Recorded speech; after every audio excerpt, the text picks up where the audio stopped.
أعوذ بالله من الشيطان الرجيم.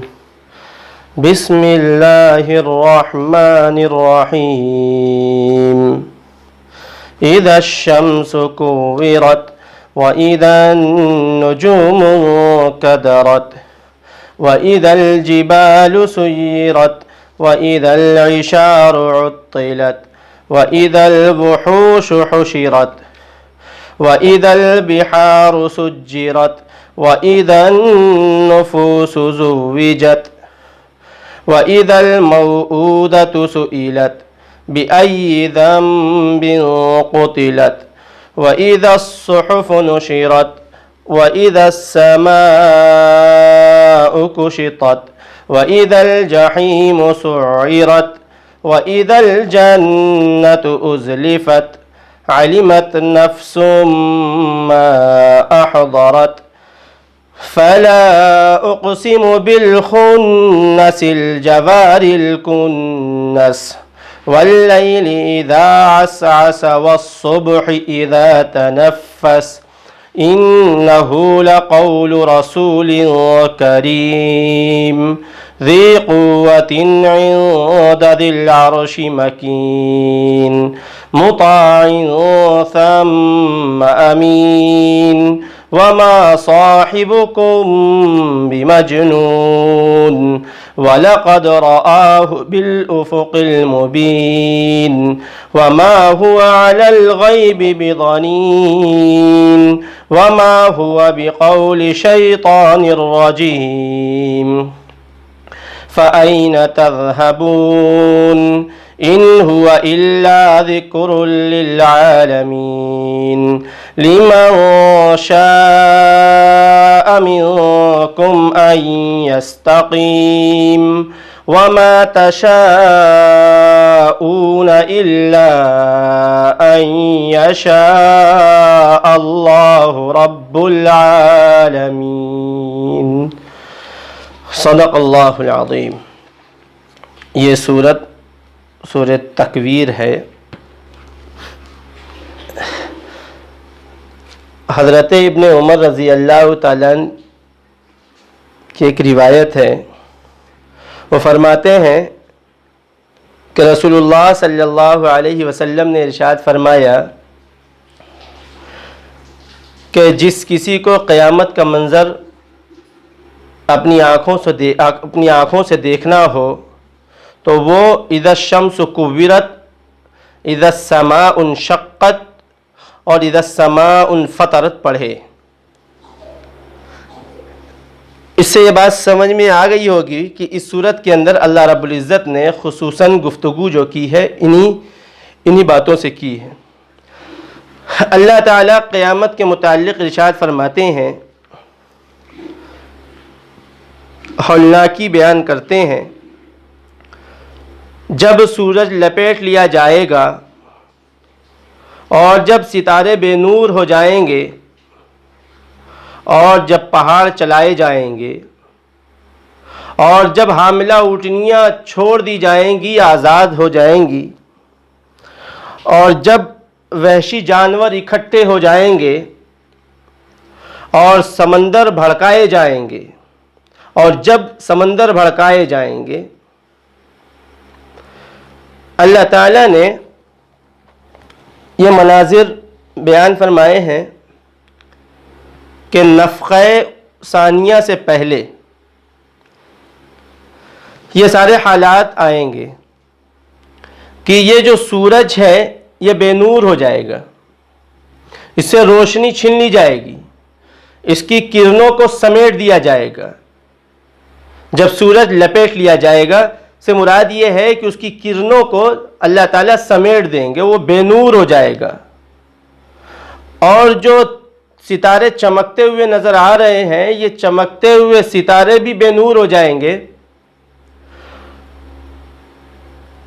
ایک روایت میں ہے، حضرت ابن عباس رضی اللہ تعالیٰ عنہ کا قول ہے، وہ بیان فرماتے ہیں کہ قیامت سے پہلے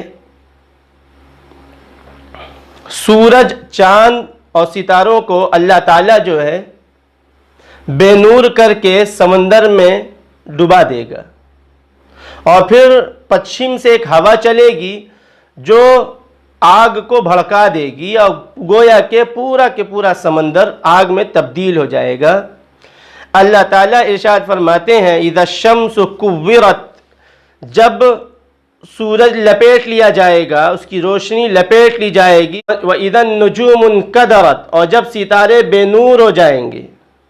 یہ قیامت سے پہلے کے حالات ہیں۔ وَإِذَا الْجِبَالُ سُيِّرَتْ، اور جب پہاڑ چلائے جائیں گے۔ وَإِذَا الْعِشَارُ عُطِّلَتْ، اور جب حاملہ اونٹنیاں چھوڑ دی جائیں گی۔ وَإِذَا الْوُحُوشُ حُشِرَتْ، اور جب وحشی جانور اکٹھے کیے جائیں گے۔ یہ ہولناکی بیان کی جا رہی ہے، حالات اتنے خطرناک ہوں گے کہ چمکتا ہوا سورج، چاند، ستارے یہ سارے کے سارے بے نور ہو جائیں گے اور یہ ٹوٹ جائیں گے، آسمان سے جھڑ جائیں گے۔ وَإِذَا النُّجُومُ انْكَدَرَتْ، اور ستارے آسمان سے جھڑ جائیں گے، یہ مضبوط پہاڑ اپنی جگہ سے ہل جائے گا، چل جائے گا۔ وَإِذَا الْعِشَارُ عُطِّلَتْ، عرب میں سب سے قیمتی سرمایے میں سے جس کو شمار کیا جاتا تھا وہ حاملہ اونٹنی کو کیا جاتا تھا، ایسی اونٹنی کی جو 10 ماہ کی حاملہ ہو، بڑی قیمتی مانا جاتا تھا، ہمیشہ اس کا خیال عرب رکھا کرتے تھے۔ لیکن وہ ہولناکی قیامت کی ایسی ہوگی، وہ مناظر ایسے ہوں گے کہ وہ قیمتی مال کو بھی انسان چھوڑ دے گا، اس کو کوئی دیکھنے والا تک نہیں ہوگا۔ وَإِذَا الْعِشَارُ عُطِّلَتْ، اور جب اونٹنیاں آزاد ہوں گی، حاملہ اونٹنیاں چھوڑ دی جائیں گی۔ وَإِذَا الْوُحُوشُ حُشِرَتْ، اور وحشی جانور اکٹھے ہو گئے ہوں گے۔ اب یہ بھی سمجھنے والی چیز ہے کہ جو آپس میں دشمن تھے، جو جانور آپس میں دشمن ایک دوسرے پر حملہ کرنے والے، لیکن وہ ہولناکی اتنی خطرناک ہوگی کہ دشمنی ایک دوسرے کی بھول گئے ہوں گے اور سب بھاگے چلے جا رہے ہوں گے۔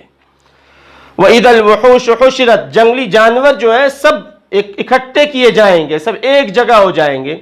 اور یہ چیز دنیا میں دیکھی گئی ہے کہ جب سیلاب آتا ہے یا کوئی اس طریقے کا حادثہ ہوتا ہے تو ساتھ ساتھ دیکھا جاتا ہے کہ چوہا بھی پانی میں تیر رہا ہے اور سانپ بھی پانی میں تیر رہا ہے، بلی بھی جان بچا رہی ہے اور چوہا بھی جان بچا رہا ہے، کیونکہ ایسے موقع پر وہ ہولناکی ہے کہ موت انہیں نظر آ رہی ہے۔ ایسی موت کے مناظر اس وقت ایسے ہوں گے کہ سب جانور بھی آپس کی دشمنی کو بھول چکے ہوں گے اور انہیں احساس ہی نہیں ہوگا کہ میں کس کے بغل میں کھڑا ہوں۔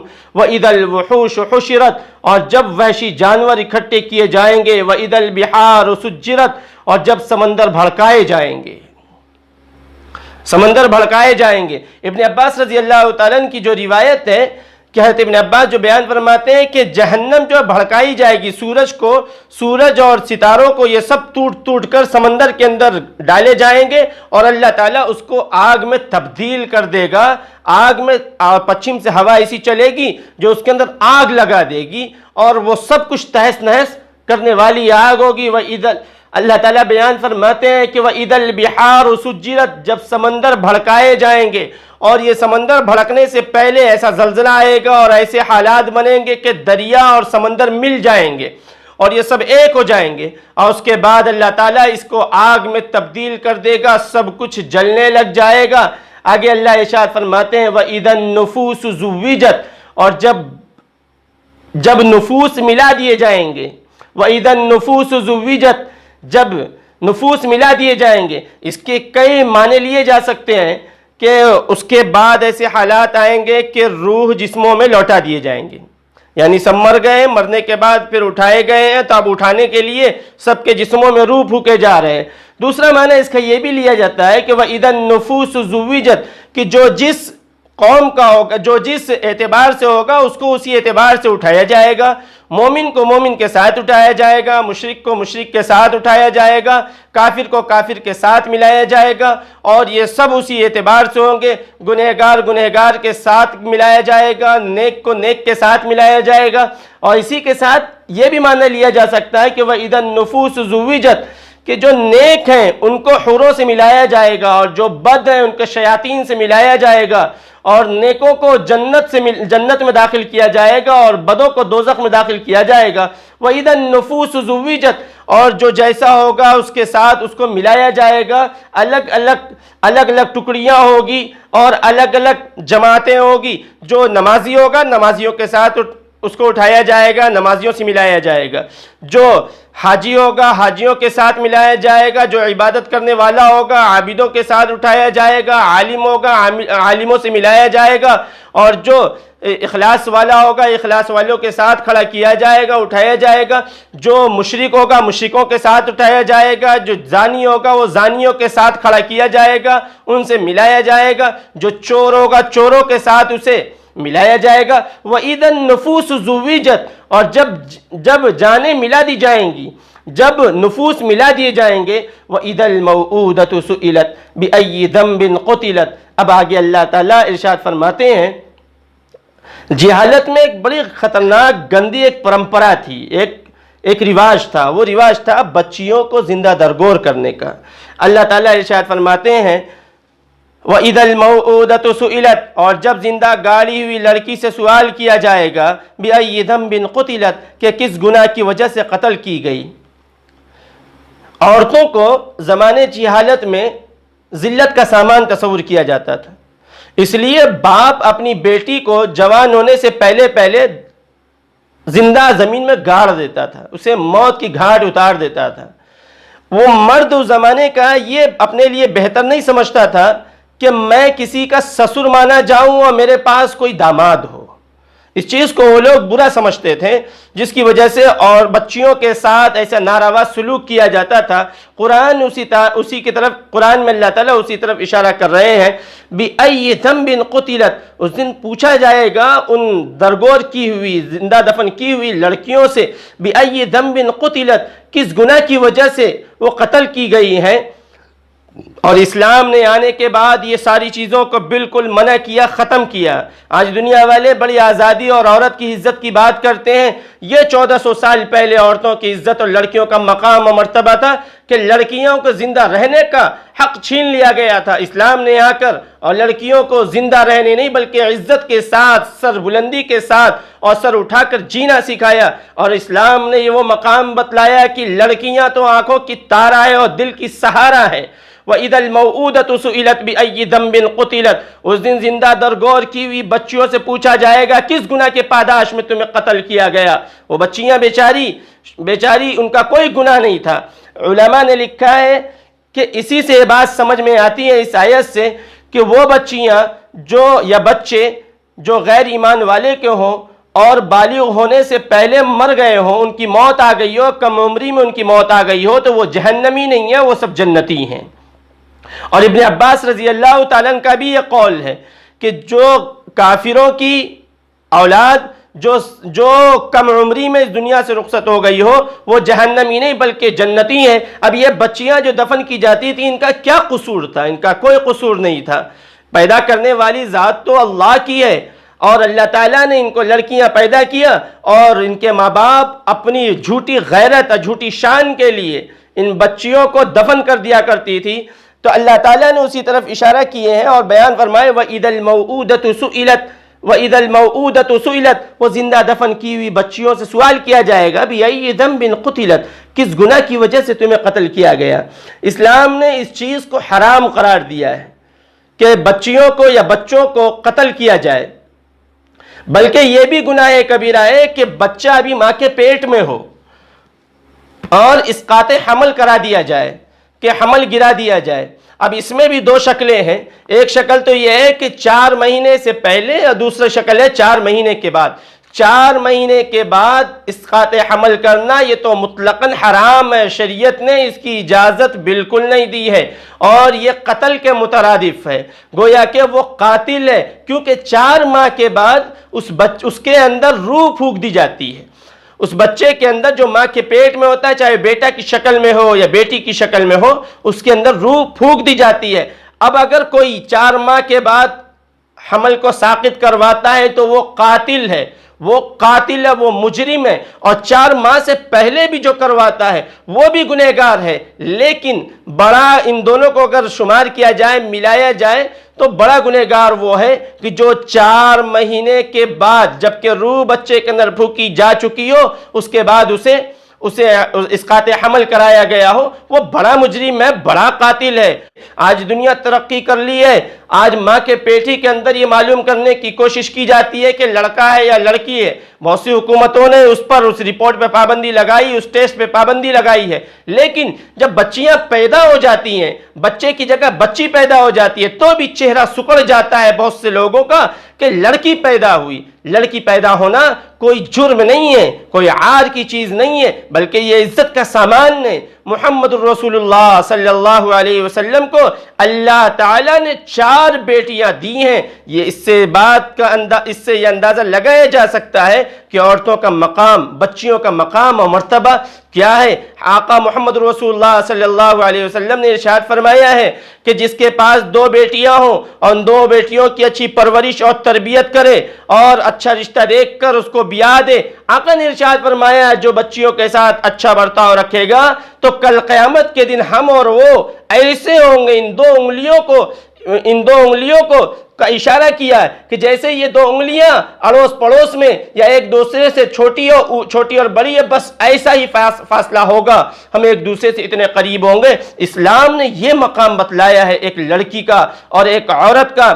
اور جب یہ آیتیں نازل ہوئی اس دور کے اندر سارا کے سارا کفر, سارا کے سارا عرب اسی طرف گامزن تھا کہ بچیوں کو دفن کیا جائے, انہیں جینے کا کوئی حق نہیں ہے. ایک صحابی ہیں جن کا نام ہے قیس بن عاصم رضی اللہ تعالیٰ عنہ.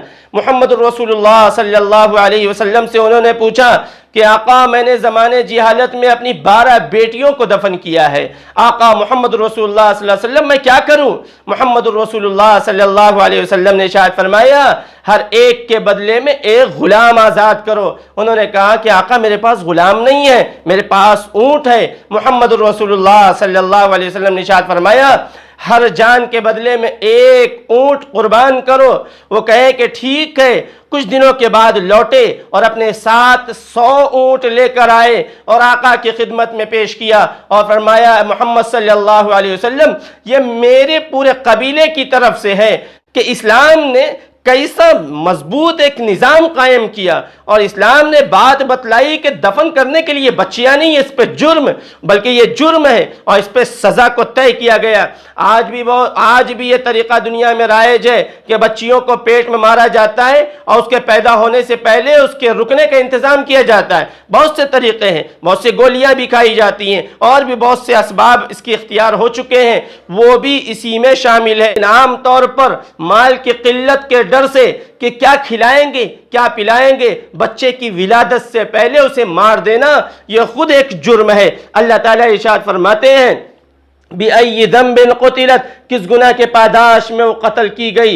وَإِذَا الصُّحُفُ نُشِرَتْ, اور جب نام اعمال کھول دیے جائیں گے کہ جو کچھ انسان نے کیا ہے وہ سب سامنے موجود ہوگا اور انسان اپنی آنکھوں سے وہ سارے نام اعمال دیکھ رہا ہوگا. اور یہاں پر یہ بھی معنی لیا گیا ہے کہ وَإِذَا الصُّحُفُ نُشِرَتْ, کہ نام اعمال ہاتھ میں دے دیا جائے گا اور نام اعمال لپیٹ کر دے دیا جائے گا. اب جس کے دائیں ہاتھ میں نام اعمال ملے گا وہ تو بڑا خوش ہوگا, وہ بڑے مزے لے گا, لیکن جن کے بائیں ہاتھ میں نام اعمال ملے گا وہ بڑا افسردہ, بڑا رنج والا ہوگا. آگے اللہ ارشاد فرماتے ہیں وَإِذَا السَّمَاءُ كُشِطَتْ, اور جب آسمان کو توڑ دیا جائے گا, آسمان کی کھال اتار لی جائے گی, آسمان کو نوش دیا جائے گا.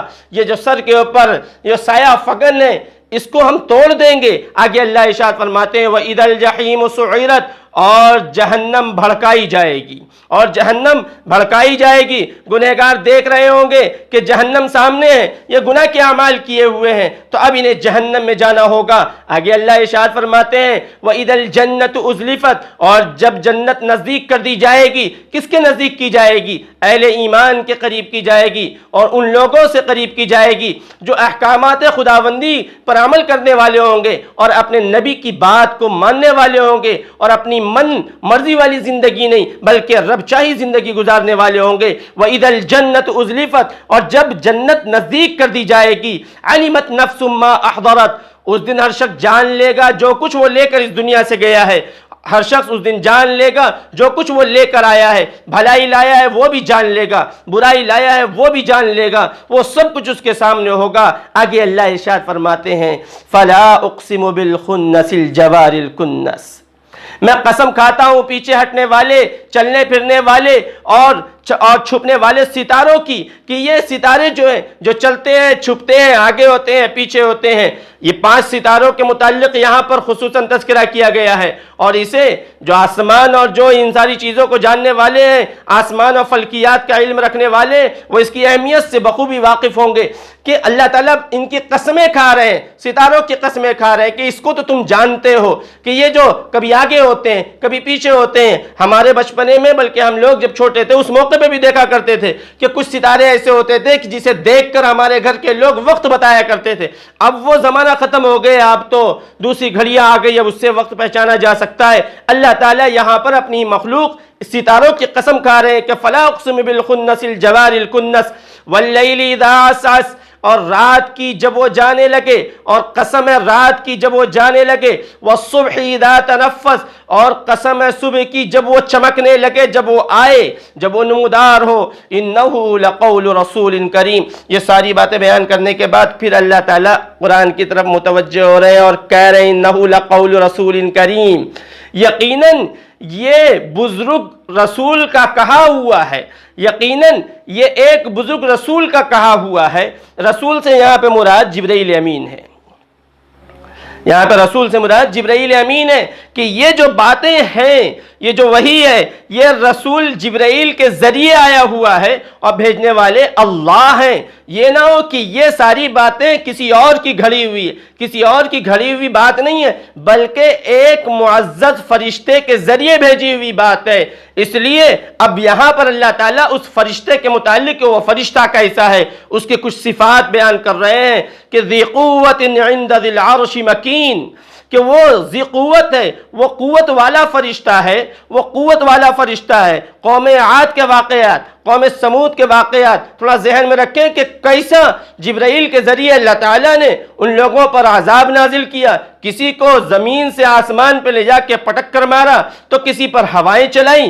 ذی قوت، جو قوت والا ہے اور جو کام اسے دے دیا جاتا ہے اسے وہ پوری طاقت کے ساتھ کرتا ہے۔ ذی قوت، وہ فرشتہ طاقتور ہے، عرش والے، اللہ کے نزدیک بلند مرتبہ رکھتا ہے، یعنی وہ اللہ سے قریب بھی ہے، وہ اللہ کے قریب بھی ہے، وہ اس کا شمار بڑے فرشتوں میں ہوتا ہے۔ یہاں پر یہ واضح کیا جا رہا ہے کہ یہ کوئی اٹرنڈم بات نہیں ہے، یہ جو قرآن جو آئی ہوئی چیز ہے، یہ کلام جو ہے، یہ کسی کا من سے بنایا ہوا نہیں ہے، بلکہ معزز فرشتہ ہی سے لے کر آتا ہے اور لاتا ہے اللہ کی طرف سے، اور جس پر لاتا ہے وہ ہے محمد رسول اللہ صلی اللہ علیہ وسلم۔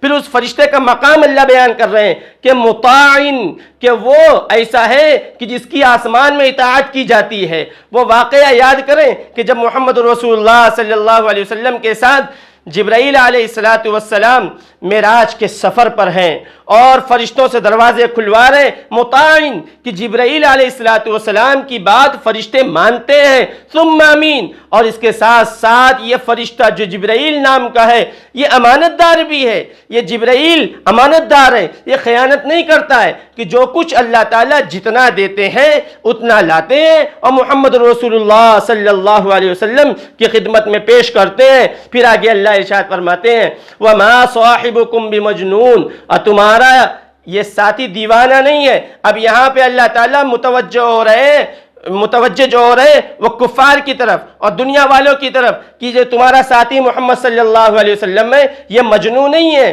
تم اسے مجنون سمجھتے ہو، تم یہ کہتے ہو یہ مجنون ہے، شاعر کا کلام ہے۔ نہیں، یہ نہ مجنون کا کلام ہے نہ شاعر کا کلام ہے، یہ قرآن خدا کا کلام ہے۔ اور تم تو جانتے ہو کہ محمد صلی اللہ علیہ وسلم تمہارے درمیان اپنی زندگی کے 40 بہاریں گزاری ہے، کبھی کوئی ایسی بات نہیں کی کہ جس سے کہ مجنون ہونے کا شائبہ ہو، کبھی ایسی بات نہیں کی کہ جس سے ان کے عقل پر یا ان چیزوں پہ سوالات کھڑے کیے جائیں۔ اب تمہیں کیوں سوالات ہو رہے ہیں؟ تو یہ محمد صلی اللہ علیہ وسلم یہ مجنون نہیں ہے، یہ مجنون نہیں ہے۔ وَلَقَدْ رَآهُ بِالْأُفُقِ الْمُبِينِ، اور پھر محمد صلی اللہ علیہ وسلم کی فضیلت یہاں پر ایک اور بیان کی جا رہی ہے کہ یہ محمد صلی اللہ علیہ وسلم نے فرشتوں کو آسمان کے کھلے کناروں پہ دیکھا بھی ہے، یعنی جبرائیل کو اپنی آنکھوں سے دیکھا بھی ہے۔ یہ اس فرشتے سے بھی ان کے تعلقات ہیں، یہ جانتے ہیں اس کو۔ اس لیے کوئی دھوکے کا کوئی اشکال نہیں ہے۔ ہم سب کو معلوم ہے کہ محمد رسول اللہ صلی اللہ علیہ وسلم نے جبرائیل علیہ السلام کو اس حالت میں دیکھا تھا کہ وہ اپنے پورے پروں کو کھول کر آسمان کو پوری طریقے سے ڈھانک لیے تھے۔ وہ جو حدیثیں ہیں اللہ رب العزت اسی طرف اشارہ کر رہے ہیں اور کہہ رہے کہ وَلَقَدْ رَآهُ بِالْأُفُقِ الْمُبِينِ کہ محمد صلی اللہ علیہ وسلم اس نے فرشتے کو آسمان کے کھلے کناروں پر دیکھا ہے، اس لیے کوئی دھوکے کا کوئی شائبہ نہیں ہے۔ پھر آگے اللہ ارشاد فرماتے ہیں وَمَا هُوَ عَلَى الْغَيْبِ بِضَنِينٍ کہ یہ محمد صلی اللہ علیہ وسلم غیب کی بات کو بیان کرنے میں کبھی بخل نہیں کرتے ہیں، کبھی اس کے اندر کنجوسی نہیں کرتے ہیں۔ اور یہ ایک طرف سے اشارہ ہے کہ نجومی اگر ہوتے یا مجنون ہوتے تو یہ اپنی خواہشات اور اپنی تمناؤں اور اپنی چاہتوں کی وجہ سے کچھ بتاتے کچھ چھپاتے، لیکن محمد صلی اللہ علیہ وسلم کچھ نہیں چھپاتے ہیں بلکہ سب کچھ بتلا دیتے ہیں۔